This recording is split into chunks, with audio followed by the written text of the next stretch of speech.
Welcome to this video on automobile basic structure and types. Here what you are seeing in this image is an automobile. This is also an automobile. So there is a wide range of automobiles in the market. So we can classify the automobiles based on these categories. We can classify based on the number of wheels and number of axles. We can classify based on the prime movers used, whether it is engine powered or battery powered or fuel cell powered. We can classify by the weight of the vehicle, whether it is lightweight vehicle or heavy vehicle, based on the purpose served, whether it is a pickup van or whether it is a passenger vehicle or whether it is a load carrier, based on the fuel used, whether it is a petrol vehicle, diesel vehicle or hydrogen vehicle, based on the drive system used, whether it is front engine rear axle drive or rear engine front axle drive or front engine front axle drive, based on that, and based on the capacity of engine, whether it is 1 liter or 2 liter or 5 liters. So these are the major categories of vehicles. If you take automobiles, it can be broadly classified into passenger vehicles and goods vehicles.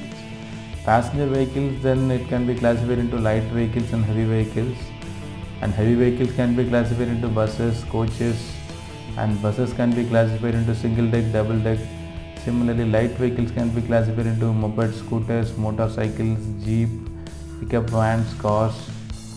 Similarly, goods vehicles also classified into many types. So first let us see how we can classify the vehicles based on the prime mover use. Prime mover is the engine, whether it is petrol powered engine or diesel powered engine or gas powered engine. Sometimes people may use steam engine driven auto vehicles, which are very rare. Before some years we used that steam powered engine in locomotives. Gas turbine driven auto vehicles, that is also very rare. And Wankel engine driven auto vehicles, I think most of you have no idea about that. I will explain that in the next slide. And battery driven auto vehicles, which is very famous nowadays because electric vehicles uses battery driven vehicle. And solar energy powered auto vehicles, which is also the trend of this day. And hybrid powered auto vehicles, that is also used in most of the vehicles nowadays. Generally hybrid powered vehicles are powered by petrol as well as batteries. So let us see what is that Wankel engine, what I have seen in that previous slide. Wankel engine is one of a good invention which got patent in the year of 1929 itself, which is more or less like our two-stroke petrol engine. So it will be having some chambers. We can see a lobe which is mounted eccentrically. This is not mounted exactly at the center. That's the main thing we have to observe.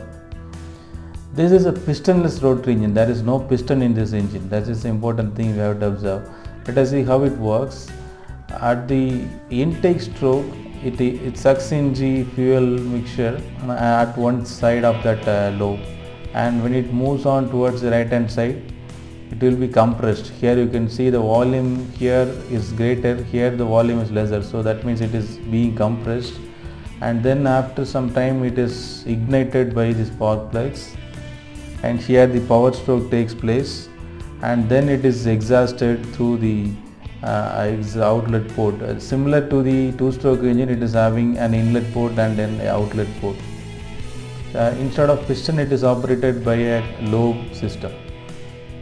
So this Wankel engine is a good engine, but the main drawback of this is the emission, because the fuel is not burned completely. So unburned hydrocarbons may leave out from this engine, so that will lead to pollution as well as very low engine performance. So that's why this Wankel engine is not in use nowadays. Then gas turbine engines, this is also not used for commercial vehicles, but in some special vehicles they are using gas turbine engines, where there will be a compressor unit and a combustor unit and a turbine unit. Here you can see the compressor unit, the combustion chamber and the turbine unit. So in the compressor, the inlet air is compressed, and here you can see the compressor. So then it is combusted, or it is burned inside the combustion chamber here, and after the fuel mixture is being combusted, it is sent out through a turbine, because here after combustion it will be in high pressure and high energy. At the high pressure and high velocity gases flows over the turbine blades, and it will make the shaft to rotate. So that is the basic thing of this gas turbine engine. So this is also rarely used type of engines. And hybrid vehicles, this is the topic of this day. Here what you are seeing in this image is a hybrid vehicle which is battery powered and fuel cell powered vehicle. This is a commercial vehicle made by Toyota Mirai. Mirai is the model name of this car. So this car uses hydrogen tanks, which is highly pressurized hydrogen is stored inside that hydrogen tanks, and it will be used to power a fuel cell. The fuel cell in turn produces electricity. Here you can see a fuel cell stack. The fuel cell stack will generate electricity and it will charge the drive battery as well as it will run the drive system. So here you can see a drive motor. So it can be classified into some types like parallel hybrid, series hybrid and so on. So it may be having some configurations, whether the fuel cell stack is connected to the motor directly or whether it is connected through the battery like that. So this is one type of car, and we can classify based on the weight of the vehicle: light duty vehicles, medium duty vehicles, heavy duty vehicles, extra heavy duty vehicles. Now we can ask a question: what is light duty and what is medium duty, what is heavy duty? So that is classified based on the gross vehicle weight. So gross vehicle weight is nothing but the total weight of the vehicle, which includes the chassis, body, engine fluids, fuel, accessories, driver, passenger, etc., excluding the trailers. So this is the total weight of the vehicle. If the gross weight of the vehicle is more than 3500 kg, that means 3.5 ton, that vehicle will be classified as heavy vehicle. If it is less than 3.5 ton, that will be classified as light vehicle. So that is the main criteria by which the vehicle can be classified based on the weight. That is the thing. If it is having a weight of 16.2, there should be 2 axles. This is based on the rule 95 of Central Motor Vehicles Rules 1987. If the vehicle is having a gross vehicle weight of 16.2 tons, it must have 2 axles, and also there is one more criteria: 6 tons should be on front axle and 10.2 tons should be on rear axle. So that is because of the safety purpose, and the load distribution should be clear. Similarly, you can see for the 4 axle vehicles, we can see 12 tons should be on the front 2 axles and 19 tons should be on the rear tandem axles. Slightly we can see some norms. So that is because of the distribution of load that should be even. Here we can see an example: 16 ton load is the gross vehicle weight of the this particular vehicle. So this is also 16 ton. So but here it is mentioned it is legal, whereas this is illegal. It's because of 6 ton is loaded at the front axle and 10 ton is loaded in the rear axle. That is legal.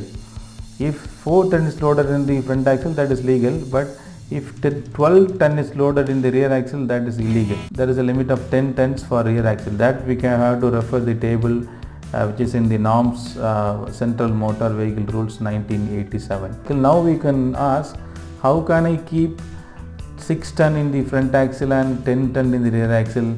That is based on the location of center of gravity. If the center of gravity is here, we have to measure the distance between the center of gravity and the front axle and the center of gravity and the rear axle. If we know the distance between the center of gravity and the rear axle and front axle, we can calculate easily. The weight in the rear axle can be calculated easily by the total weight into CGF. What is that CGF? CGF is the distance of the center of gravity from the front axle and divided by the wheelbase. Wheelbase is the distance between the front axle and the rear axle. Similarly, if you want to know the load in the front axle, we can easily calculate by subtracting the rear axle load from the total load. So this is a simple calculation by which we can calculate the load on the front axle and rear axle. And also we can classify the vehicle based on the purpose for which is used. So here you can see a vehicle which is used in off-road conditions. So usually military vehicles are used generally in off-road conditions. So such vehicles are designed using that in a particular area where not roads are available.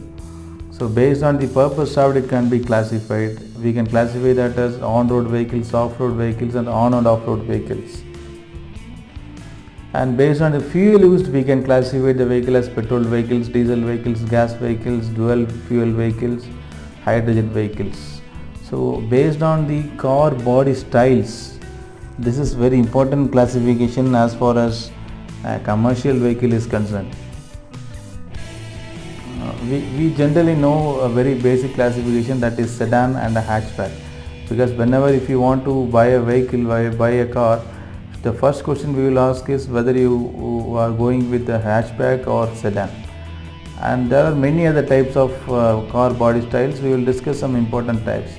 The first one is hatchback. Hatchback is nothing but a vehicle which is having a rear door which can be swinged upward and which can have a cargo area. But the main thing in the hatchback is it may be flexible and reconfigured to prioritize passenger versus cargo volume. So here there will not be any separate chamber for cargo volume. So it is integrated. So such type of vehicles are called hatchback vehicles. So sedan or saloon, both are same. They have a separate closed boot from the part in which the driver and passenger sit. There will be a separate chamber here, the cargo area is located. So such vehicles are called sedan vehicles. And sports utility vehicles, that is called SUV. So the main function of a sports utility vehicle is it is more rigid and more rugged than other vehicles. Generally this is off-road vehicles because it will be having a four-wheel drive ability. Four-wheel drive means the drive from the engine is connected to both the front axle and the rear axles, and both the axles will have differentials. So all the four wheels can drive. So let us just know, if it is a sports utility vehicle, it will be having the configuration called four-wheel drive. Speaking about the station wagon will be having a large carrying area behind the seats. So generally it is called an estate car, so where kids are packed in the back seats, and it will be having a large carrying area behind the seats.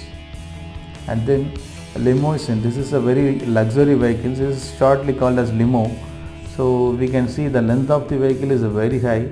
So this vehicle is driven by a special driver. They are not called as drivers, they are called as chauffeur or chauffeurs.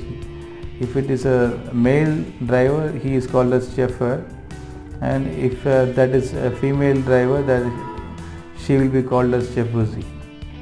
So it requires a special license to drive these type of vehicles. And the next type is roadster or spider. It will be an open car where two seats will be there. It will be having a sporting appearance. So such type of vehicle is called roadster or spider. And then a coupe. Generally coupe is a single driver vehicle. So in most of the coupes only one passenger can ride, or sometimes two passengers can ride a coupe. And pickup vehicles. So this pickup vehicles will be having two separate chambers, one for the passenger chambers and another one for cargo. So this type of vehicles are called pickups. So we have discussed the basic types of vehicles based on the structure, based on the configuration, and based on the power plants and so on. Thanks for watching this video. We will see you back in the next video.